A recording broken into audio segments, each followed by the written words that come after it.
Hey, buddy, what you doing? Right now? Well, right now I'm feeling pretty miserable. But you're in your happy place. Don't you think you should be happy? Well, if I'm in my happy place, I guess I should be happy, but I'm not. I'm absolutely not. I mean, the world's gone crazy, and I feel like there's absolutely nothing. Look, no one wants to listen to you whine about your shit. Talking about movies makes you happy, right? Yeah, So talk about a damn movie. you're right. Let's talk about a movie. This week's movie is A Gunfight. It's a Western movie starring Spartacus himself, Kirk Douglas, and the Man in Black himself, Johnny Cash. Get out of my way, you son of a bitch. Now, I'm American, which means I love a good Western. What American doesn't? It's part of our culture. No, it's part of our identity. Kirk Douglas plays Will Tinnery. He's a retired gunfighter who lives in a small town with his family. So you may be asking, what does a retired gunfighter do?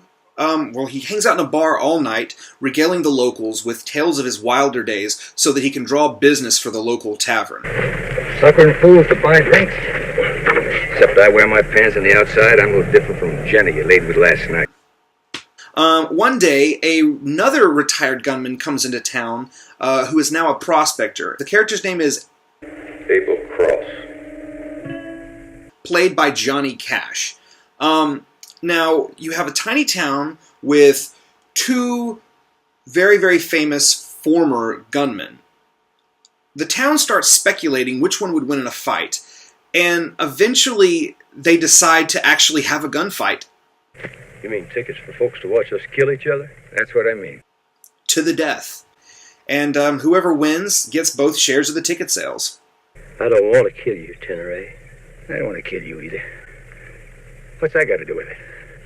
Now, this movie came out in a very special time in cinema history, 1971. It had been 10 years, over 10 years, since the release of The Magnificent Seven, a movie that is considered to be the last great American Western. By 1971, the genre had been taken over by Italy and Spain in the form of spaghetti and tortilla westerns. Unfortunately, some would say the Great American Western would never come back. The Great American Westerns had their heavier moments, but all in all, they were more adventurous in tone. And it was these movies that ingrained themselves in American culture. Now, at first, the gunfight feels like a celebration of the American Western. After all, you have two gunfighters talking about the good old days in a bar. But it's during another scene, the scene where Tenere pitches the idea of a gunfight to Cross, that we see that's not the case.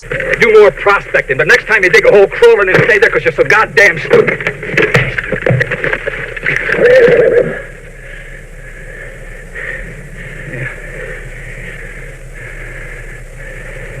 Ain't this familiar?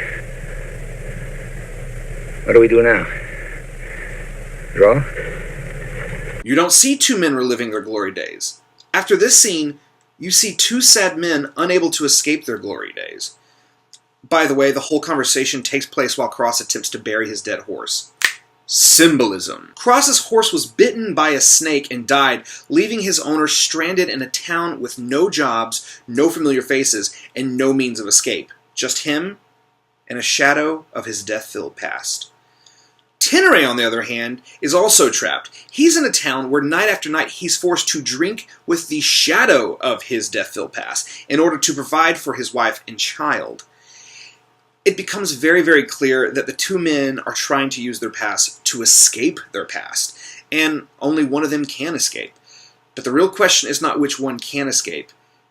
It's, well, can either of them really escape? I'll lay $20 even. Cross never gets a shot off against Henry. My money's on Cross. He's a natural killer. Tennery's been living soft here in town. He knows better than to chance his luck against Cross. Henry's been a hired gun. Gunfighting's his business. Cross is scared. Look at him. Cross and Tennery, they gotta fight. Sooner or later, they gotta. Abe Cross and Will Tennery. What do you know? That's the first time in a long while since either of them met up with somebody's own size. The fight is announced, and everybody's really excited. Except, of course, those who are closest to the two gunmen. Cross has a girlfriend played by Karen Black, and Tenery's wife. It's Tenery's wife, though, that highlights the real plight of the situation. You're a liar. You're a goddamn liar.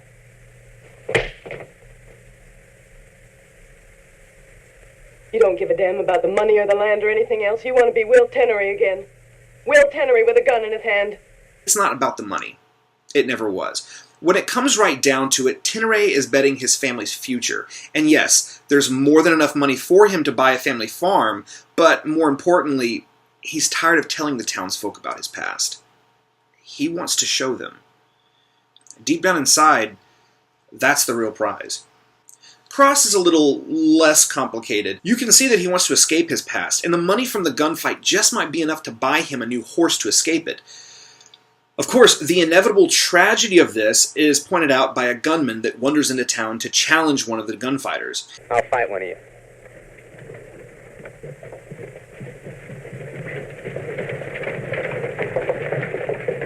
Either one, it don't matter. He's quickly taken out by Tenery, but the truth of the matter is, he's not the only young gunfighter looking for the glory of being the best. Even if Cross survives, he will have to contend with that. The build-up of the fight is done amazingly. You feel the excitement in the town. You feel the respect between the two gunmen. But as quick as the moment has been built up, it's over.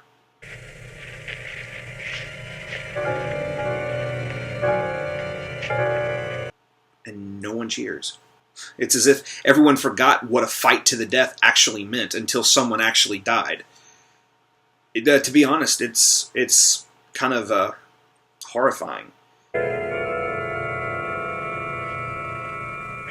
The whole town turned out for this main event, and the main event was just a millisecond of awkward horror, and, well, then it's back to reality.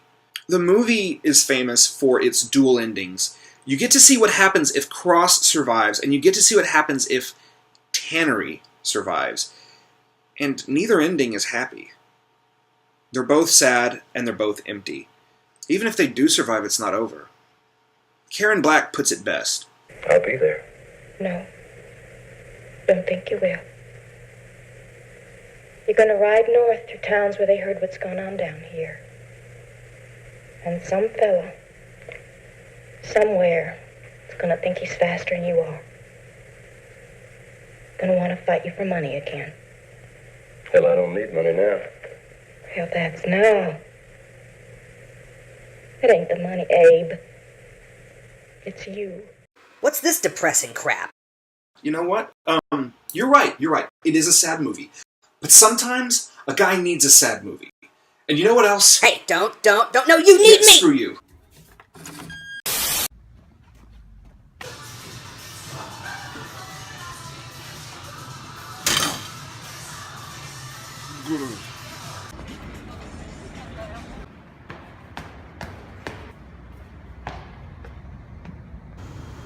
Every great Western ends with the hero riding off into the sunset. Same with this one. But unlike most Westerns, in this one, we know where the hero is going. We know what's over the horizon. It's sad. It's depressing. It's a sad and depressing ending. You won't walk away with a smile. But sometimes that's a good thing. And unfortunately, sometimes that's a necessary thing.